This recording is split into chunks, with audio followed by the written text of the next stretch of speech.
안녕하세요. 네, 반갑습니다. 네, 김석권 전 위원장님 소개 말씀 잠깐 부탁드립니다. 예. 안녕하세요.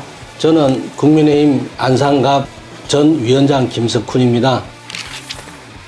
정말 어려운 시국에 이 어려운 어떤 환경에 인사를 드리게 돼서 반갑기도 하고 또 한편으로는 송구하기도 합니다. 반갑습니다.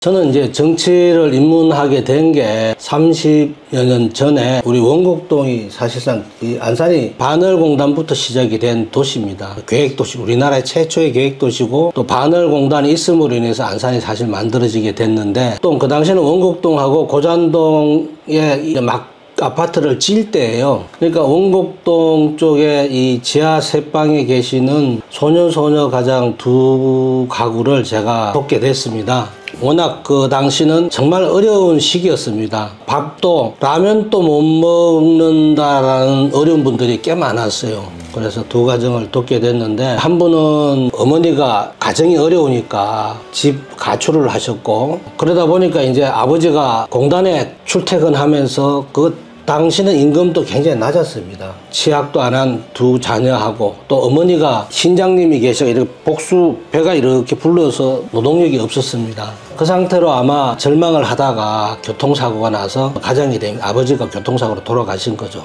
할머니, 어머니가 이렇게 복수 차서 노동력이 없고 건강도 안 좋으시고 어린 학생도 아직 안 한 상태를 제가 돕게 됐고 두 가구인데 한 가구도 비슷합니다. 비슷한 가구를 이제 두 가정을 이제 돕게 된 게 이제 사실은 계기가 됐죠. 왜냐하면 도우면서 제가 일개 한 시민으로서 한 국민으로서 너무 어려운 분들이 많다 보니까 이걸 좀 제도적으로 좀 할 수 있는 방법이 없을까 하다 보니까 이제 지방자치제가 만들어지게 된 거예요. 1회 때는 제가 지방자치제가 뭔지 잘 이해를 못 해가지고 사실은 선거에 출마 안 했고 2회 때부터 이거는 제도적으로 좀 많은 분들, 어려운 분들한테 좀 시 차원에서, 국가 차원에서 좀 도와줘야 되겠다 해서 정치에 관심을 갖게 돼서 제가 2회부터 이 지방선거에 관심을 갖게 돼서 3대 때 제가 당선됐죠. 1회 때는 100몇십 표로 제가 떨어졌습니다. 그래서 제가 지금도 그런 순수한 마음입니다. 지금도 많은 국민들이 정치하는 사람 분들 보면 정말 좀 제대로 국민을 위한 제대로 정책 개발을 하고 이렇게 싸우지 말고 또 서로 합의하고 또 타협하고 서로 양보하고 이런 정치 문화 속에서 국민들한테 필요한 정말 정책 개발이 돼가지고 국민들이 볼 때 정말 정치하시는 분들 우리가 존경스럽다 이런 생각이 들게끔 해야 되는 게 정치인데 그러지 못한 부분이 너무 아쉽고 참 마음 아픕니다. 정치를 하게 된 동기는 많은 분들한테 좀 어려운 분들한테 좀 제도적으로 정책 개발을 해서 좀 도움이 될 수 있는 방법이 없을까라는 생각 때문에 하게 됐고 정치 철학이라는 것은 저는 철학까지는 제가 아니지만 정치라는 것은 이렇게 생각합니다. 국민들을 편하게 행복하게 해줄 수 있는 게 정치라고 생각합니다. 국민들이 어떻게 하면 편하게 어떻게 하면 행복하게 해줄 수 있는 방법이 뭐냐 이 방법을 찾는 게 정치라고 생각합니다. 저는 국민들한테 편한 방법 행복하게 살 수 있는 방법 또 국민들 중에는 약자 우리 대한민국에서 태어났지만 장애우로 태어나고 또 어려운 환경에서 태어난 분들이 체제 생활은 할 수 있는 그런 사회적인 어떤 따뜻함이 있어야 된다고 생각하고 국가적인 정책이 뒤따라야 된다고 생각합니다. 제가 5대 안산시 의장 됐을 때도 경선하는 애가 별로 많지 않습니다. 제가 의장이 되고 나서 우리 안산이 가지고 있는 특성이 공단 배후 도시입니다. 그 당시는 그래도 반월시야공단이 그래도 활성화가 돼가지고 인구가 한때는 3만, 4만이 늘어날 때도 있었습니다. 1년에. 그래서 안산시야 반월공단이 좀 더 미래를 바라보고 성장할 수 있는 그런 공단 산업단지로 거듭나기 위해서 제가 의장 때 로봇랜드 유치를 제가 적극적으로 했습니다. 반월시야공단이 지금 도금단지, 염색단지, 4차 산업에서 3차, 4차 산업에 걸쳐있는 이런 낙후된 산업에서 IT 산업으로 바꿀 수 있는 체질 개선할 수 있는 절호의 기회이기 때문에 의장 때 로봇랜드를 유치하기 위해서 20만 서명운동을 받아가지고 양식을 봉고 트럭에 싣고 김문수 도지사실에 가서 원 테이블에 놓고 이만큼씩 쌓였죠. 그 당시에 시아바늘공단이 전국의 이 생산량의 한 13, 14% 차지한 걸로 알고 있습니다. 경기도에 한 20 몇 프로 차지한 걸로 알고 있고 엄청난 수출 기지로서의 역할을 하고 있는데 뭔가 미래 산업에 대한 준비가 안 돼가고 있는 거예요. 정말 말하면 도금단지, 염색단지 이후에 우리가 먹고 살 수 있는 먹거리에 대한 준비가 안 돼 있는 부분에서 우리가 로봇랜드, 정말 말하면 로봇 산업을 안산 시아바늘공단에 접목을 시키자라는 걸 운동이었습니다. 제 의장 때니까 16, 7년 됐죠. 지금 또 그게 필요합니다.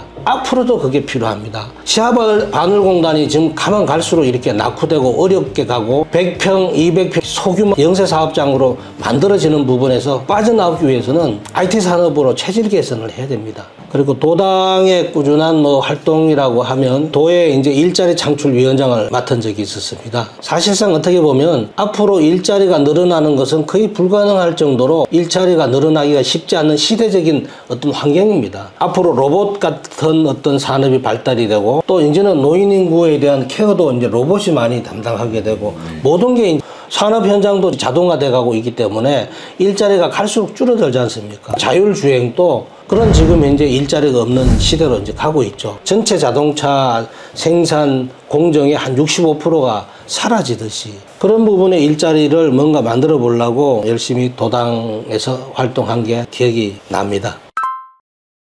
안산하고 창원이 우리나라의 최초의 계획도시입니다. 그래서 그 당시에 박정희 대통령이 헬기 타고 지나가다가 안산이라는 데를 서울의 도금단지 같은 걸 이전시키기 위해서 바늘공단이 만들어졌고 일산, 평촌, 신도시들이 만들어진 게 안산이 모체입니다. 보상을 해주고 또 동네 지역들을 이주시키고 거기에 도시계획을 잡아가지고 아파트 부지, 단독주택 부지, 도로율 25% 정도, 공원 한 24% 정도 그렇게 해가지고 정말 살기 좋은 도시를 만들어서 태동한 도시가 안산입니다.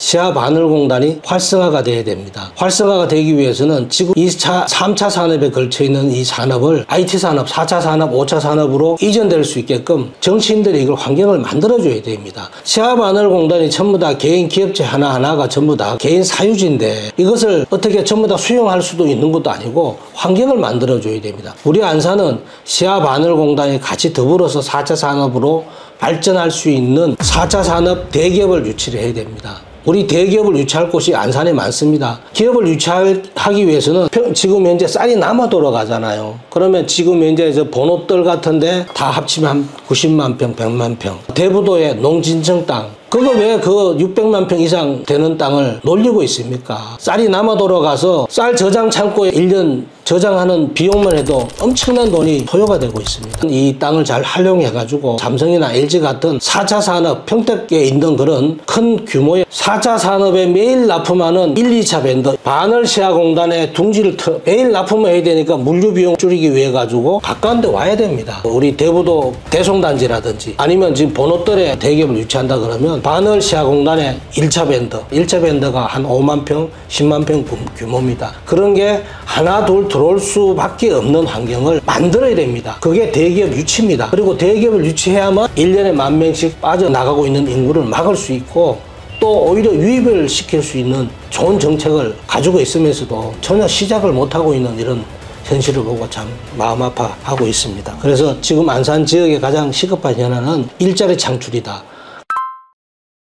우리나라 모든 청년분들이 어떻게 보면 굉장히 희망도 적고 굉장히 어려운 어떤 미래를 가지고 간다고 생각합니다. 결혼을 해서 당장 살라 그래도 서울의 아파트는 구하기가 부모님 도움 없이는 불가능할 정도로 이 어려운 미래를 가져가고 있습니다. 어려운 미래를 조금이라도 좀 우리 지방자치단체 내지는 안산에서 들어주기 위해서 똑같은 얘기입니다. 적어도 안산이나 안산 주변에 있는 청년들이 미래를 가지고 일자리도 창출이 되고 자연적으로 가정도 건강하게 꾸려지는 거고 출산율도 높아지고 이래서 미래가 있는 안산을 꼭 만들어서 우리 청년분들과 함께 우리 안산이 우리 대한민국을 끌고 갈 수 있는 성장 동력이 될 수 있도록 함께 하도록 하겠습니다.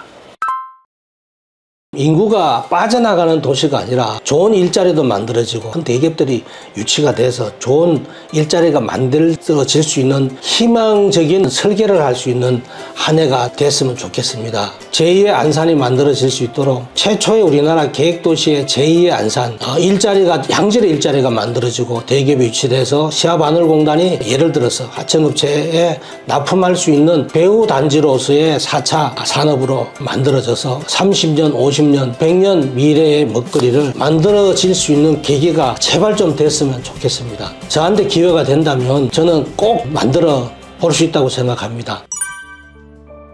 저도 정치인의 한 사람으로서 안산시가 이렇게 갈수록 낙후돼 가고 있고 어려워지고 있고 우리 시민분 한 분 한 분께 희망을 드리지 못하는 부분 정말 송구하고 죄송스럽게 생각합니다. 나라도 어떻게 보면 지금 위기이고 우리 안산도 위기입니다. 15년 정도 전에는 인구가 70만이었는데 지금은 외국인 분들 빼고 61만 정도로 알고 있습니다. 화성이 100만이 넘어가고 시흥이 50만이 따라오고 있는데 우리 안산은 후퇴한 것 같습니다. 후퇴하고 있는 안산은 희망을 줄 수 있고 우리 시민들이 뭔가 미래를 가져갈 수 있도록 제가 함께 노력하겠습니다. 뭔가 만들어 볼 수 있는 기회가 꼭 있다고 생각합니다. 겸손한 마음으로 정말 열심히 하도록 하겠습니다. 복 많이 받으시고 어려운 때일수록 건강하시기를 기원드리겠습니다. 감사합니다.